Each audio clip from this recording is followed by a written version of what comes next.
auspicious birth, a near-death experience, a ghost cat, and so much more in this episode of Real Life Angel Encounters.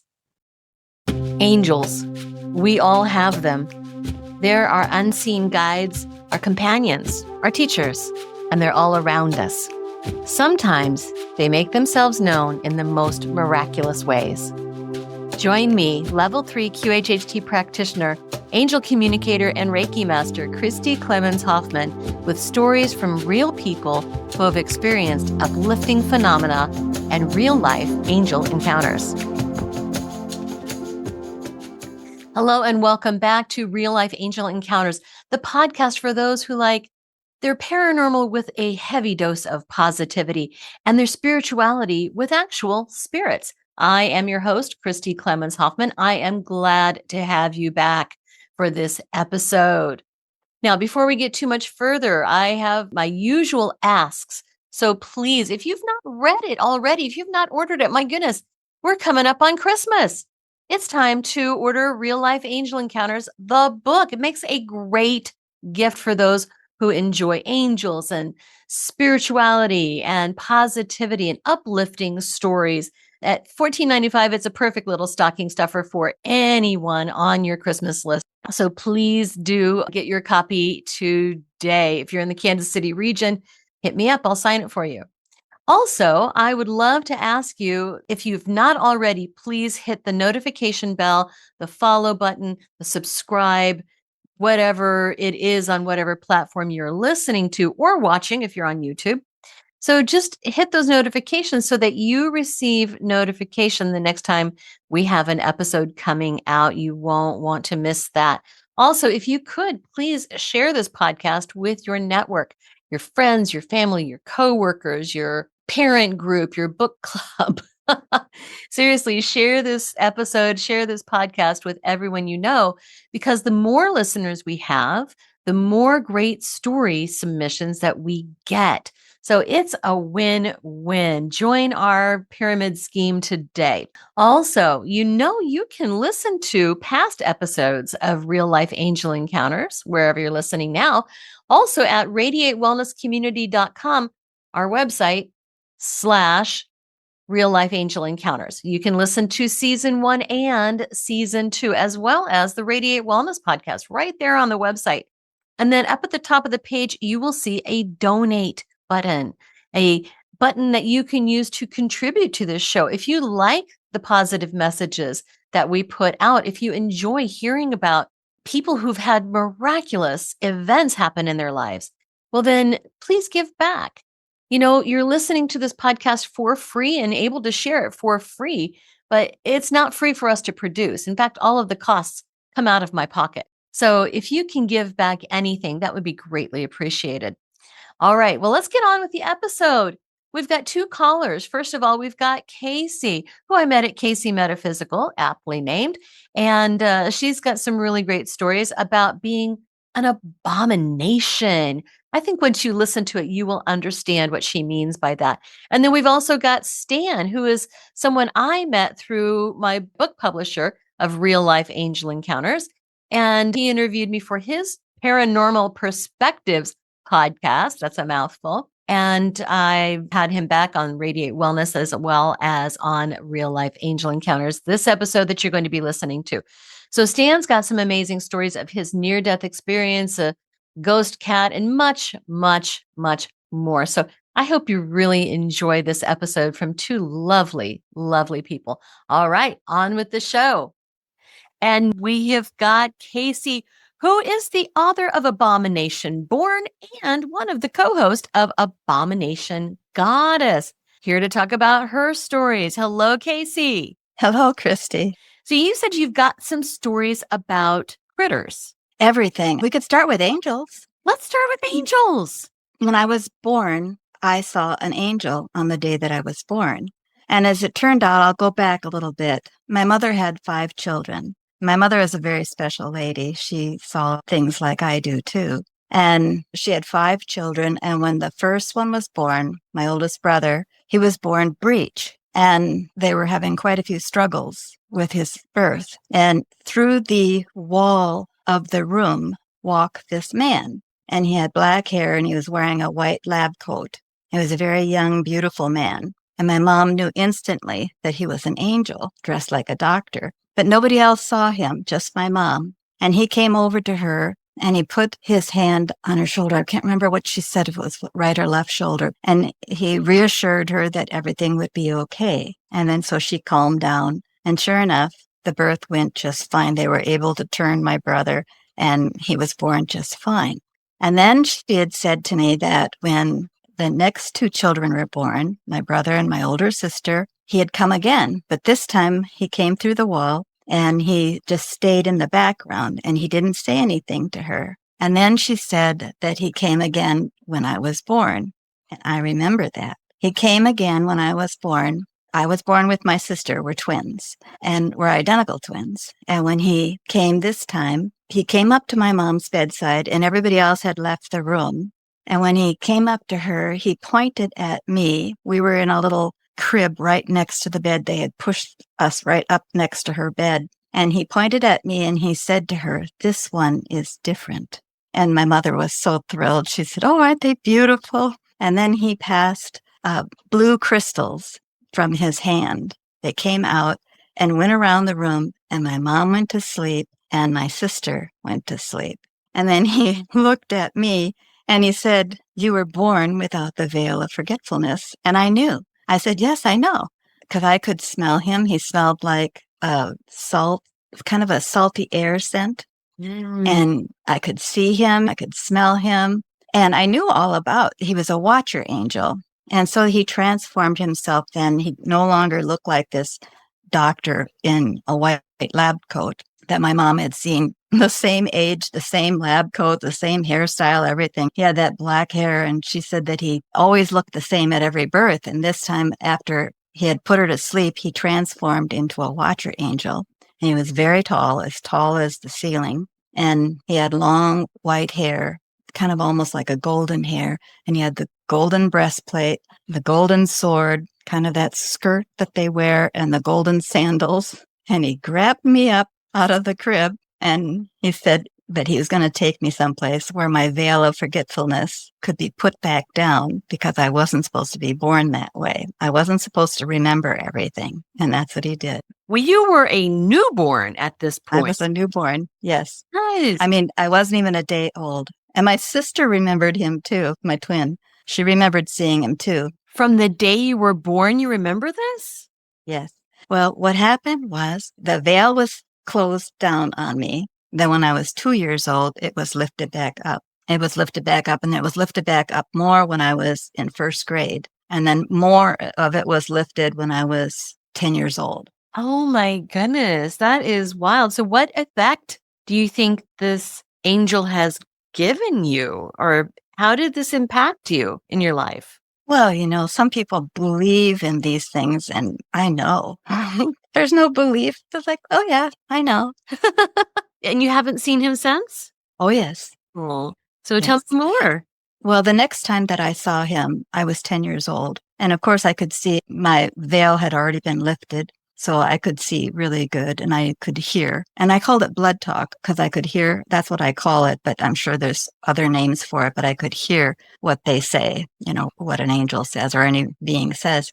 I had come home from school and my mom was very sick that summer. And my older siblings were sent off to cousins to be with them so that mom could recover. She had gotten a real bad case of measles and she'd never had measles before. And so she was really suffering and her kidneys had gotten bad and the doctor would come over every day.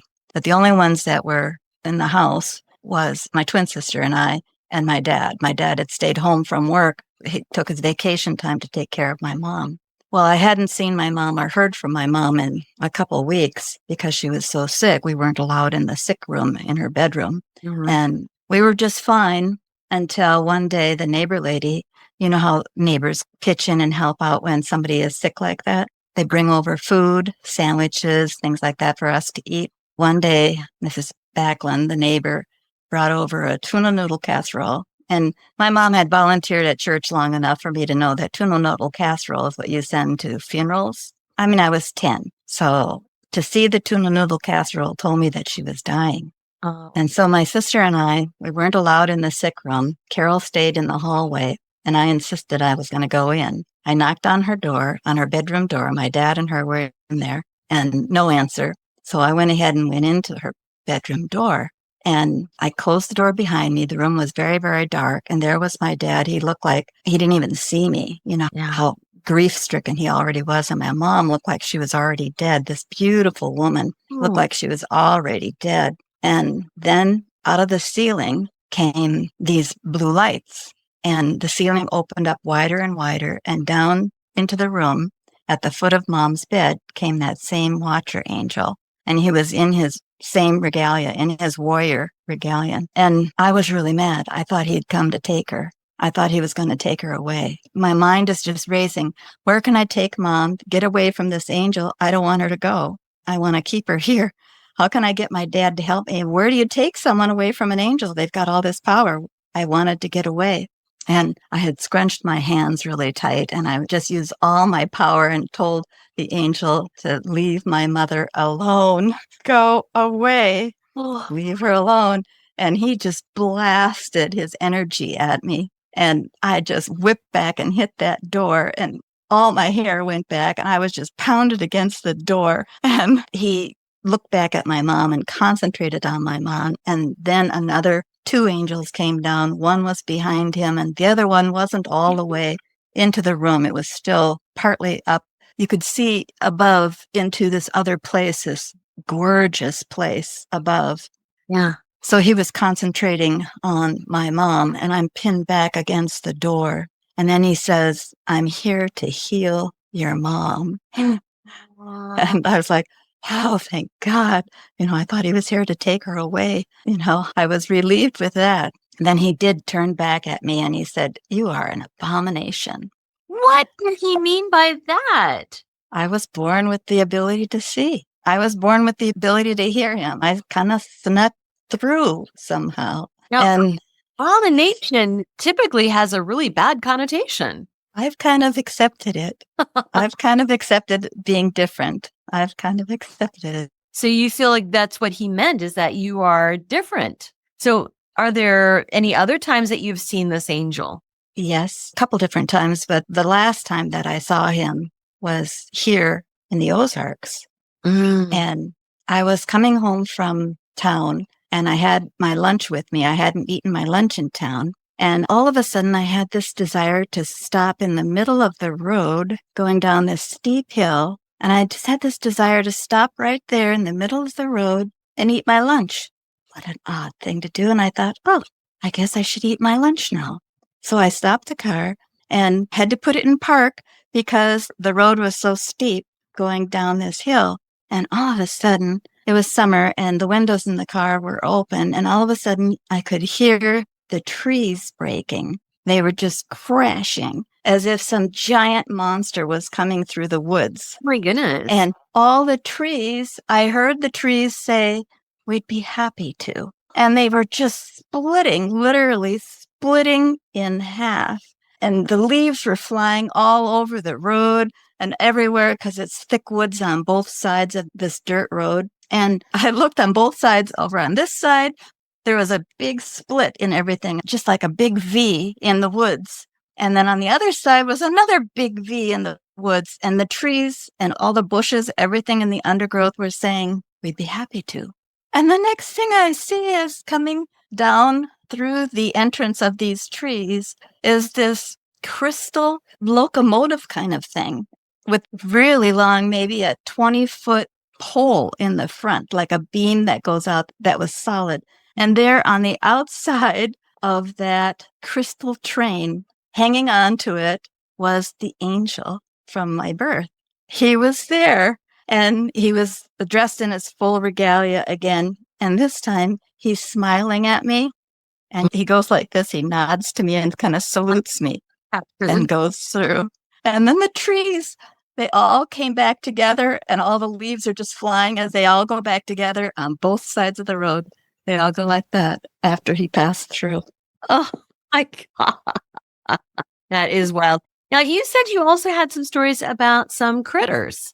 Oh, yes. Okay, so go into a critter one. When I was 2, my veil of forgetfulness hadn't been reopened because when I was born, the angel took me to have my veil of forgetfulness shut down over me. So I couldn't remember. So I was like everybody else. And then when I was 2, I was in the crib again with my twin, but she was asleep and mother had moved our crib to the window. So I was looking at the full moon, trying to find the full moon. It was up above the house, but I knew it was going to come out. And I had this feeling like, then you got to think, I was 2 years old. And I had this feeling like there was more to this world. So whenever I see 2-year-olds, I know that they're thinking way more than we think they're thinking. And all of a sudden, this thing plopped on our window from the outside. And I looked, what is that? And then it crawled down the window. It was a turtle. It was a turtle about a good 6-7 inch round turtle. Good And size. it was clung to the outside of the window, and it kind of slicked itself down to be kind of level with me. And then it looked at me. Its eyes looked at me. It had yellow eyes, but all of a sudden the eyes turned red, really red. And they just beamed these red beams at me. And when it did that, the veil of forgetfulness opened again. And I could hear her talking to me. Her name was Tukia. She's a turtle. And she said, "Would you like to go flying with me?" And she reached her hand through the glass. And I took that little tiny hand of hers, and my hand was little too. And she took me up through the window, and we went flying through our neighborhood. Lots of people have these flying experiences when they're little. It really probably did happen. And she took me flying through the neighborhood, and this bird, he came with us. And then on the ground, running below us, was this wolf. And we flew all around, and I remember my hair was kind of long at the time, and I pushed my hair back with my hand, and I'd let go of the turtle, and instantly I started to fall. And the bird came rushing down toward me and touched his feather to my other hand, and I quit falling. And right below me, if I had gone a few more feet, I would have hit the ground, but there was the wolf. He would have caught me too. And then the turtle took me back. She grabbed me and she took me back through the window in the room. But I remember that I had these wonderful friends, and I didn't see them again for a very long time. Turns out she was really upset that I'd let go of her hand, and she wouldn't let them play with me anymore until I was older. Oh my goodness. This all reminds me of when I met you, was at the metaphysical fair at Harrah's in Kansas City. And I did a group past life reading. So much fun doing those. I love doing those. You're great too. Oh, thank you. Yeah, it's a lot of fun. And Spirit said that you'd had a lifetime as a fairy. And you said, "Oh, yeah, I know about that." Yeah. Yes. Yes. I'll be writing about that too. Probably in my 5th book. The 4th book, I've already got it out. I mean, outlined, but not the 5th book will probably be more about the fairy. All right. Yeah, before I let you go, just tell us a little bit about Abomination Born. I mean, we're going to do a deeper dive on the Radiate Wellness podcast. So anybody listening to this, be sure to check back probably early fall for a full interview about Casie and the things that she's done. So Abomination Born, what is that about? Oh, well, it's kind of like your book. I've ordered your book. It's coming to my house, I think, in July 1st. I think I should be able to get it or something like that. Could be. Yes, that's the release date. It's called Real Life Angel Encounters. Angel encounters, real people share real stories of miraculous encounters. Mine is kind of like that, except it's all my stories. I've put it into a fantasy format because it kind of is a fantasy, the way that the way it unfolds. The only thing I've changed is I've taken out the other siblings. I've taken them out, although they all know my stories and they remember when these things happened. But I've taken them out, and well, I don't know, somebody told me what it was as an auto fantasy. So it's a part autobiography put into a fantasy format. So it's auto fantasy. Yes. That's a lot of sense. And we can find that on Amazon. Yeah, but it's just on Amazon. Yes. On Amazon. And it's on Audible as well, and Kindle and paperback. Yeah. Did you read the Audible version yourself? No, my editor did that. Wonderful, wonderful. Good. Well, this has been a pleasure finding out about your magical life, your angel encounters. I can't even remember what I had for breakfast yesterday, much less the day I was born. I'm impressed. I have memories from when you were just born? Well, when I was writing this book, my twin or my other sister would say, well, you forgot to tell them about this. You forgot to write about that. So, it's not like I remembered everything. They would remind me, and that's right. Oh my gosh, I can understand your mom remembering that type of thing, because my goodness, what an amazing event to happen and kind of leave a memory with you. But as a newborn, that is something new. Yeah. My grandma was from the old country, Hungary, and my grandpa was from Transylvania on my mom's side. And even on my dad's Norwegian side, they were very sensitive people. Mm-hmm. Wow. Wow. Apparently so. Apparently so. Well, it's been wonderful chatting with you about these stories and all of the magical events that have gone on in your life and these magical creatures. Thank you so much for joining me for Real Life Angel Encounters, Casie. Thank you.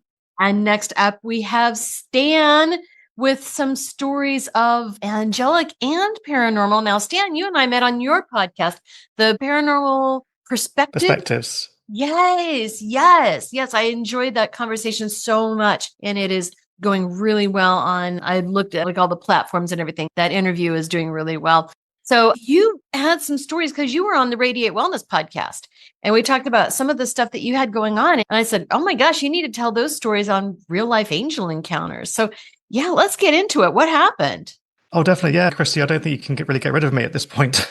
You can just keep coming back. I know we're joined at So, the yeah, I have a lifetime's worth of bizarre paranormal stories, which influenced my podcast really to learn about other people's stories. So one in particular, one story that has shocked me, and it's more of a diversionary story where something happened to maybe give me a bit of a nudge to keep going. During the pandemic, I, as many other people, were having quite a challenging time managing, just keeping safe, really, stop spreading the disease and so on. And I was working for a company that I thought were my team, were my friends, and it was like my dream job, and I loved it. I gave my absolute all to them. And during the pandemic, the manager didn't understand the idea of working from home, and midway through, the government in the UK saying you can't work at home, got to keep it safe, contain it. So he said, no, we're opening the office, you're coming in 2 days time.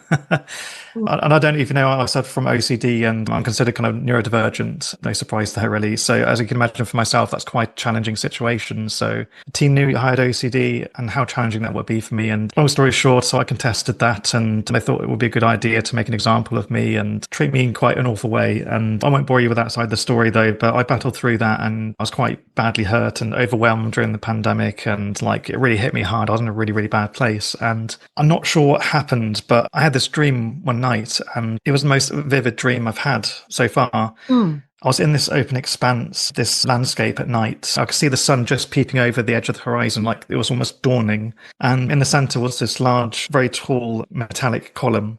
And I seemed to ascend to the top of this column. Me being me, I didn't question it. I just kind of went along with it. I didn't question how bizarre the situation was. I got to the top of the column and at the top of the column, two figures. The one on the left was this elderly man. He's like a very disheveled king wearing tattered robes on a throne that was made of wood. It was very ornate and it was just falling apart. And I could see the crown barely kind of on this person's head. And I looked at this person and it's like I knew this person, like maybe I felt like it was me, but in a different way. I felt like it almost represented how I felt at the time, completely broken and just destroyed emotionally. To the right of this person stood a very tall, very slender looking, I would say it's a man, but I'm not quite sure it was a man because it had blue skin. It had like an overall and an arrow on its back, kind of sheathed, is that the right word? It's kind of like contained on his back anyway. And yeah, beautiful blue skin, big eyes, and kind of like mostly bald head, but with a bit of tuft of hair at the back, kind of tied up in the way they used to do in Egyptian times, interestingly enough. And this thing like emanated something so strong and powerful, and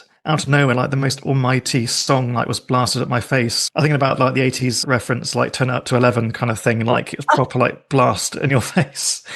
Was these three words, and forgive me, I'm a terrible singer, but it kind of sounded like Yahweh Navu Happy. And the weird thing is, it was sung as like Yahweh Navu Happy, and oh god, that's embarrassing. But anyway, it kind of pounded me through my sleep, and I suddenly shot out of bed, waking up. I could still hear the song playing as I awoke, as I was conscious. And it's like at the third word, it's almost like it translated into English as I knew it. It's like the old words were said, but I understood them. But yet it almost was translating towards the end as it was trying to make sure it conveyed this message to me. And I woke up just feeling like a new person. I felt like, okay, well, forget these guys. I'm going to start my life. This is going to be my move forward. And I didn't question too much like how it happened. Didn't question too much about the mechanics of it. I just thought, okay, this is going to be the time where I'm going to really turn things around. And rather than respond to the company the way they treated me in a nasty way, because I could have quite easily have done that, I thought, no, I know the expression kill them with kindness. So I was extra kind to them at the end. I was extra decent to them, and it really, really made them feel small. And I thought, no, I'm going to be extra nice and I'm going to get the life that I deserve. And as I began to apply to other jobs, and because at the time, of course, it caused me to lose my job, I found out the words Yahweh is an old word for God. Odd, yes. And I'm not really a major God-fearing person, though, but I understand that's what it means. And the Navu means, I forget, was it Aramaic or something? But anyway, it translates to God through happiness. And that to me surmised like everything. It's like I was so kind of caught up in like the pain that I was going through and everything that was happening in my life. Like these very old words reminded me, ultimately, you find your God, whatever you may worship, is about happiness. And happiness ultimately is a vibration. That vibration is where you connect to major things. So I went on like a major interview binge, really. I applied to loads of jobs. I created the most insanely good CV I could possibly make. I suppose resume, as you guys say. And yeah, for some reason, I knew the word Metatron. And before, I didn't know anything about archangels or anything, genuinely didn't know anything about archangels. I just knew the word Metatron. And before each and every interview, I'd go on a walk and I'd speak to this Metatron character, and I just felt like it was just offering me words of advice and things like that. And in the end, I was offered some really good job offers, and like it was a job that was way better than the job I had before, a company that's far kinder. And it's like this whole reshuffle was to remind me, okay, the company before, I thought they were my friend. I thought it was my dream job. But truthfully, because of my neurodivergence, like we don't tend to know when to stop. They were taking advantage of me and my good nature to get as much as they could out of me, free work and everything. And I came to realize actually that I know what I am and that the fact that I deserve better. And this brought me forward into this life I have now, really. So Beautiful. I yeah, love so as that Metatron guided you there. I would not have thought yes, Metatron for that. I would think of more of yes. Samuel or the Ascended Master Lu Xing, but Metatron, but why not? Absolutely. Metatron is very powerful. Oh yeah, I felt that powerful force. It was like nothing else I've ever seen or felt before. And to commemorate this person's help or interaction, I got a tattoo of Metatron's cube. Yes, I was just going to ask you about that. That was my first tattoo. It hurt like you wouldn't believe. Oh I my wouldn't swear on goodness. here, but it hurt like anything. But it's so worth it. Yeah. It's my reminder of the fact that you can overcome great hardship through a kind heart. Quite simply, like it said, it reminded me, okay, well, you can so easily respond to things with nastiness. Yeah. You can ascend by raising your vibration and taking on the greater power. So in the end, that's what inspired a couple of pictures I made, or paintings really. Yeah. I've made one of Metatron and Sandalphon because you can't have one without the other, the two brothers. But I feel like frick and frack. yeah, exactly. Or as we say over here, fish and chips. Oh, They just have to kind of go together. yeah, like peanut butter and jelly. Yes. And it sounds Yes. like No, I've tried that before, actually. It's great. oh, it's wonderful. Yes. It sounds like the Metatron cube tattoo that you got is close to your heart.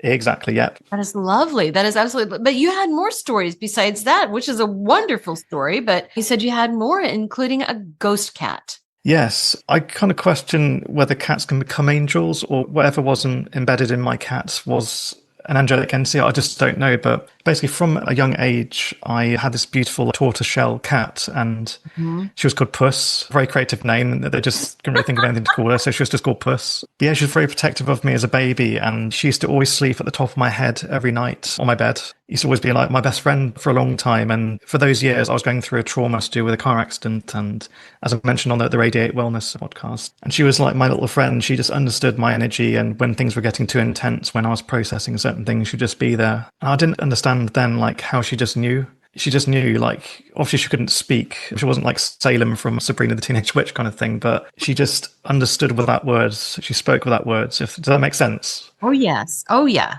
Yeah. We have that communication with our animals. We really do. It's that energetic thing. They are the best counselors. I started to think that Dr. Dolittle was a real story. So obviously a sad turn with this was one night, I think it's one evening in October, I remember. I think I must have been about 11, 12 years old at the time. So I'd already spent about a good 10 years with her. We got her when I was 2. This car was racing through the street where I lived, and there were cars parked to either side. So it was like I don't know if you know, like you've seen the roads in the UK, they're very narrow. So anything that may get in the way, like you have no chance. So this car that was shooting through, of course, little puss couldn't react fast enough. She was a very kind of able cat. She was very aware of everything, very careful though, but this one she couldn't escape, and it hit her head on, and she was gone just like that. And Oh, no. of course, as you imagine, I was heartbroken. So my Oh. mum, bless her, brought her back into the house, and she had to explain to us what happened. And it sounds quite horrible though, but she had to turn off the light though, but show us that she's dead. So we at least we understood, we could process that. So we sat down with her for a while and just kept on talking to her. And Oh. it's one of those moments I'll never forget. But my mum always tries to do the right thing anyway, and she did by us then, definitely. So I went to my bedroom that evening, and as you can imagine, I was quite traumatized really, just from the fact of just losing my friend. I saw the accident when it happened, even though it was quite dark, you could see the outline of everything happened, and the man that was so self-important, he had to race through our streets in his lovely fast car. Yeah, I sat there kind of almost feeling numb at that point, and I just lay there on the bed, just looking up at the ceiling, and I didn't know what to do with myself really. And all of a sudden I could feel like this weight at the bottom of my bed, and I thought that something fell over.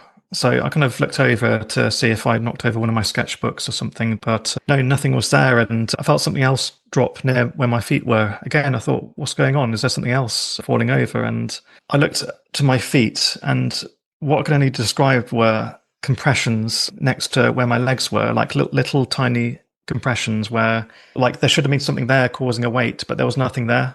I could see them compress and decompress and decompress, and as if something was slowly walking up. And I felt like then I should logically be freaking out, because back then I was told, anything ghostly was quite bad and evil, and being that of my religion at the time. But I felt straight away completely and utterly calm. And I could hear the sound of purring, and it got louder and louder as it got closer to my ears. And it got closer and closer, and I could feel the heat of her body, the way it used to feel when she used to walk up to my shoulders and then used to sit on my head. And I felt that final last compression at the top of my head, and I could feel the weight of her.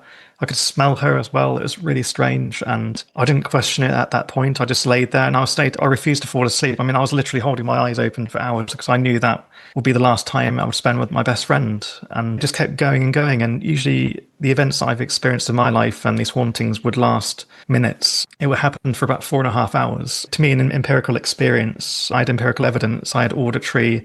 I could feel it in terms of heat, the weight, the smell, and I just embraced it. And it's hard not to cry when telling this story, though, but I feel like I knew she was doing that just for me, just like she did when she was alive. And she eventually faded off after about 4.5 hours, and I fell asleep and woke up the next morning and she was gone. But I didn't feel heartbroken as I was expecting to feel, or just anything bad. I just felt completely okay, at peace. And she never came back after that. And yeah, some creatures, they're not normal animals. There's something more. And I kind of wonder, like, through her kindness, did she ascend to become something more? Or did she make sure for hell or high water really to come back and help me one last time? So yeah, she'll always be my best friend. Beautiful. We all have animals. We all have these stories. We enter into these contracts with these animals knowing we're going to outlive them. And we do it anyway because they give us so much in return. And I've been living in my house since 1992, I think. So a long time. And my house was built in 1920, so it's over 100 years old, which is not very old in your terms over in the UK, but here it's really pretty old. And it is very haunted. And there is a ghost cat that jumps on my bed maybe once every couple of weeks. I can feel it. I'll look around and the feeling of your own cats. I've got 2 cats. I've had 2 cats for a long time. I like that ratio of 2 cats and a dog usually. So the feel of a cat landing on you. You can tell which one it is, and I'll look up and I'll go, "Oh, Casie, hello," and then there's nobody there. Or Leo, hi, thanks for coming in to see me. But it's not him, and this is not even one of my cats, which is funny because I had several over the years, and you just know them, and this is not one of them. But my dog, Lily, we had to put her down in March, and just this year, I miss her terribly. I hear her all the time. I hear her barking in the backyard. I hear her nails on the hardwood floors. I hear her license tags jangling, and she's not gone anywhere. She was the sweetest. So yeah, I fully believe you. And to answer your questions about animals, their soul is a little bit different than ours. That the animal's soul is more like kind of a collective, and I call it soul soup, where all of the animals from the little miniature little mice in the forest all the way up to blue whales, that they all come from this same oversoul. And then they come down and they have their little lifetime, their nature's nachos. So they get eaten, like the little ones get eaten so quickly, but then they go back to soul soup.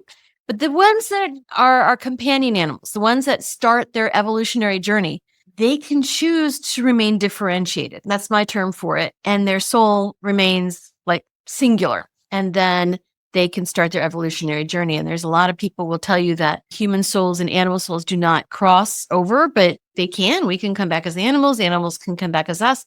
I've seen it so many times in QHHT sessions. But yeah, that's kind of different. And cats like Puss that are really close to their humans, they'll want to continue that evolution. So I'm sure you're going to be coming back.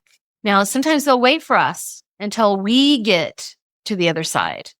And then we'll make a plan with them, like, what is our next adventure going to be? So I'm so sorry for your loss. That's hard.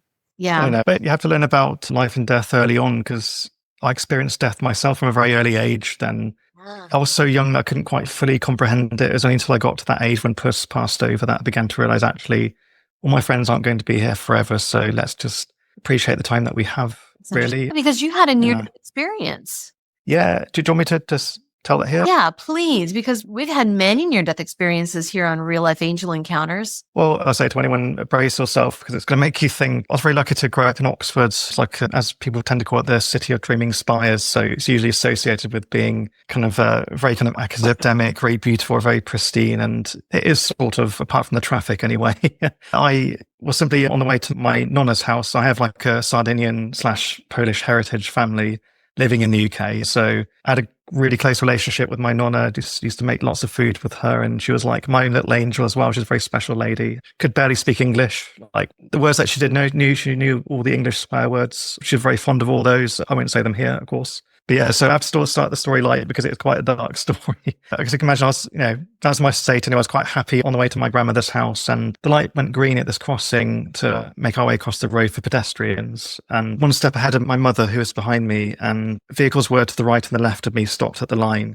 And for whatever reason, this man came shooting through a red light for cars, straight through in between the two parked cars, going at quite a speed. And I had no chance, because I still remember the very first moment of this whole story starting. It was simply the fact that in my right ear, a female voice said to me, "You're not meant to be here."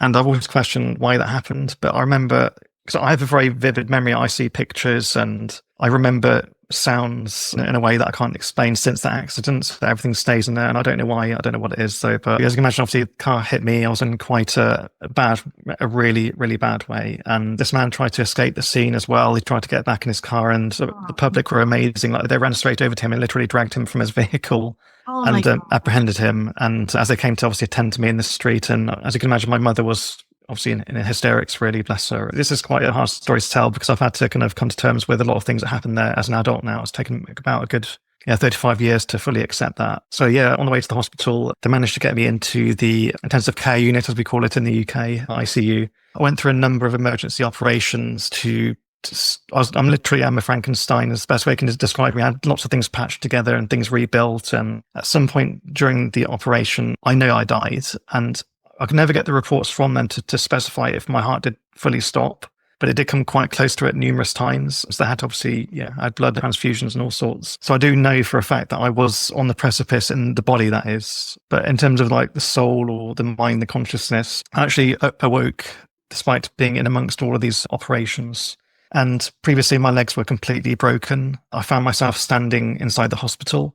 And I was quite confused for a second, and I looked around at this place, and it looked like reality, but not quite like reality. It's like as I'm seeing you now, but there's something a bit off about it. Like the colors weren't quite right, or the light wasn't fully there. I don't know. I tried to get the attention of all the nurses and the doctors as I walked through the corridor, and I could see the children's, because I was on, of course, a pediatric ward. So I see lots of kids there in their beds, and I was trying to get their attention, and nobody could see me. And long story short, I kind of walked to the hospital and made my way to the end and discovered this room and full of dark holes. And I now know this to be the morgue. In the dream, it felt like a storage room with doors with holes on them, with little doors on them to open. And in this room, I encountered something like I can't explain to this day. And I kind of opened the question to anybody, what do you guys think it is? I call it a trauma demon because it didn't feel normal. The room actually visibly looked empty, but it felt like it was full. That's the best way I can describe it, almost like a paradoxical feeling. And I met something quite vast and very old and very ancient that kind of, I don't know why, transported me across the universe to various places in Oxford, which I then discovered a few years later were actually part of my dream and reality as well. So that's the other connecting part of the story. But I was thrown all over the place, and it was quite an overwhelming download of this information. And I came out of this experience shortly after. I thought, my mum basically was saying, "Mum, help me. Where am I? Like, why am I here?" And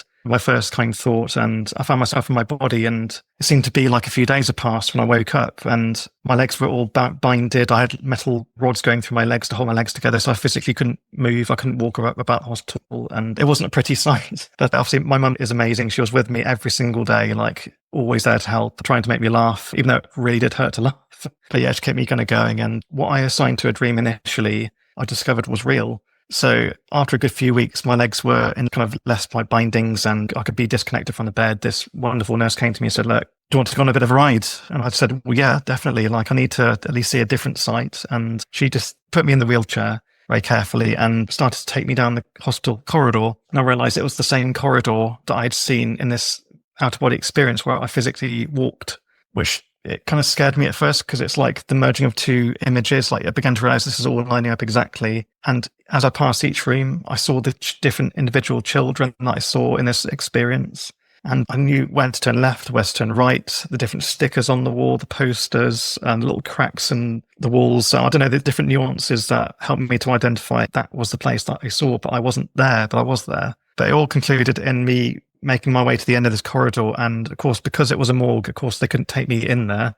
There was like a security door, but I could actually see through this window of the security door all the rooms beyond. And there it was, the room with the little holes on it to the right, a little dirty, decrepit looking room, really. And that just shook me to my core. I just froze. I was only about 5 years old at this time, but I remember this so vividly. And since then, I've had to live with that burden of knowing consciousness can survive outside of this body. And it makes me kind of question, like, what is the nature of I and me and we and you and such? Are we consciousness transmitted? And that's kind of, that left me with a conflict with my original religion that I was part of. And much as I do believe that Catholicism does do a lot of good in the world, there's a lot of it that I do believe is incorrect. I'm saying this with respect, having lived that experience, that consciousness, it survives for one outside of the body and it doesn't go straight to wherever places they say that you go to. There are other places beyond, at the edge of time. It's like the entrance to the infinite. And those experiences do change you. And I found that after I began to get better, I was gifted with this ability for art.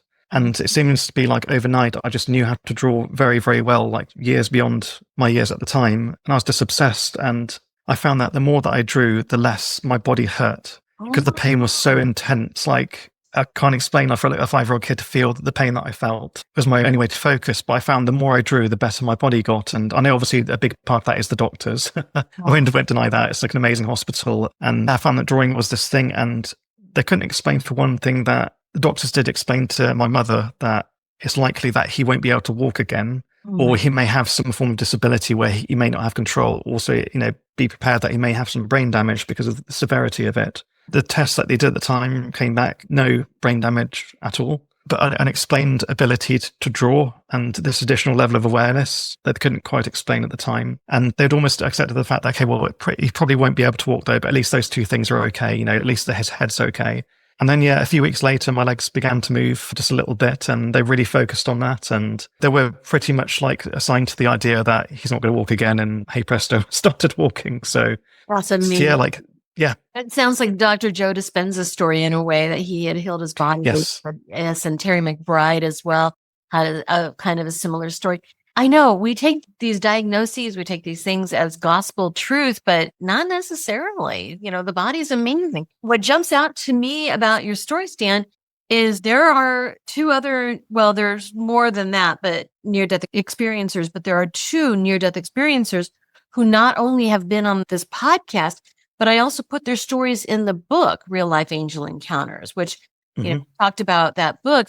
And this is David Ditchfield, who wrote the book Shine On about his experience. And then Susan Walter, who's a visionary and award-winning artist. Now, neither one of them had done any art whatsoever. David, I think he maybe did a little bit of graphic design, just a little bit of dabbling. He says, but he wasn't all that good, and didn't do a lot of it.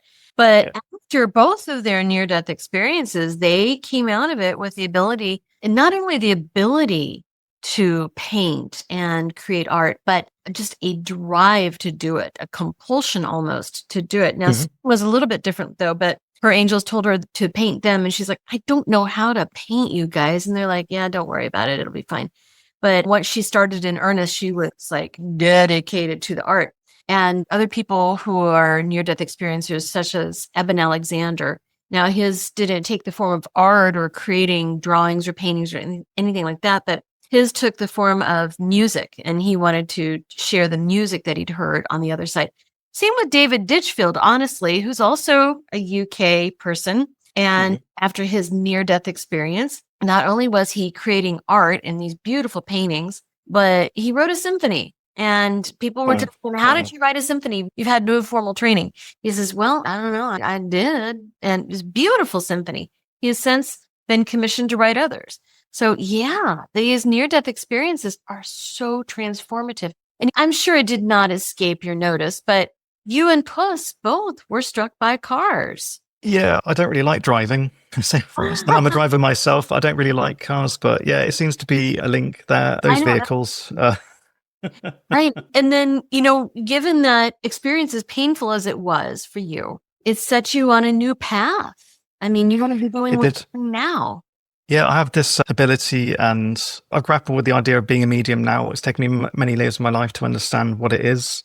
I don't like the stigma around being a medium because people tend to think it's more for show or it's a fake or fraudulent kind of thing. But I know I'm a reluctant medium, but my mediumship comes through the art that I do, the conversations that I have that help to bring things out of people. And I do tend to, since that accident, focus on people with trauma who have their own to come through. And whether I like it or not, I'm kind of forced into this role. And I've had the most wonderful conversations with people over my life about their own personal situations that strangers just come to me out of the blue and start telling me their life story, and then almost seem embarrassed after, almost realizing, why have I told this guy my life story? Like, this man came to me once, told me about him divorcing his wife. I sat at a train station. He sat next to me, didn't even say hello. He just started to tell me about this divorce he's going through with his wife, about how heartbroken he was and all that. And I didn't offer him advice because I felt like it wouldn't be respectful though, but I just said to him, it's going to be okay, ride the waves and, just trust your instinct to make your own decisions kind of thing. But I felt honored that he even trusted me to have that conversation. And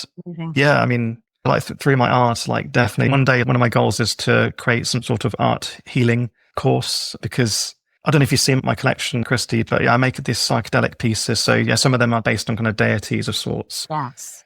Some of them on kind of things that I've seen through my meditations, and some of them are just literally direct feelings and the best way I can visualize how I feel of certain things. So I do believe that anybody can learn these things. You don't need to go through a near-death experience to be able to connect with something greater. I do believe it's in all of us. So I do believe I was sent back, and not as some sort of oracle or anything. I don't think I'm anything special by any means, but I'm just at least one of those many, many billions of people out there, just trying to kind of speak openly about this realization that I think we're a bit more than we were told when we were young, really. We are, the power is with us, not without. Then outside of us, it seems to be the within that we tend to, or should, draw from. So yeah, I mean, kind of wish that experience didn't happen, but at the same time, I couldn't live without it, because it made me realize that life is far, far more beautiful than it was before.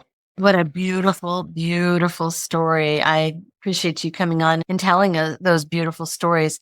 And yes, these things can be painful and tragic, but they're also so transformative. So hearing experiences like yours gives us all perspective as to all of the things that happen with us. So thank you so much for sharing that. And I would love to put your link in the show notes. So would you tell us your link just now? And I'll put that in the show notes. For the podcast? Yes, for the podcast and for your artwork. Oh, for my artwork, yeah, I'll show you the link. But yeah, I have a store on a display. I don't really like the idea of selling art, but I can only work with them to get my art out there, really. So I'll share the link with you. Yeah, and it's just nice to have the opportunity to share it with the world, really. And yeah. So thank you again for that. And I'm sure we will be in touch. Thank you for listening. Please subscribe and follow, and be sure to share this episode. The more people who know about this podcast, the more great story submissions we get. Have a story to share? Email your own real-life angel encounter to angelencounterspodcast@gmail.com or visit radiatewellnesscommunity.com/real-life-angel-encounters-podcast. Or join our Facebook group and continue the discussion. Want to know what your angels and loved ones have to tell you? Schedule an appointment with me at radiatewellnesscommunity.com. A special thanks to James Wheeler for the original music and to Tiffany Baumgarten for the logo design.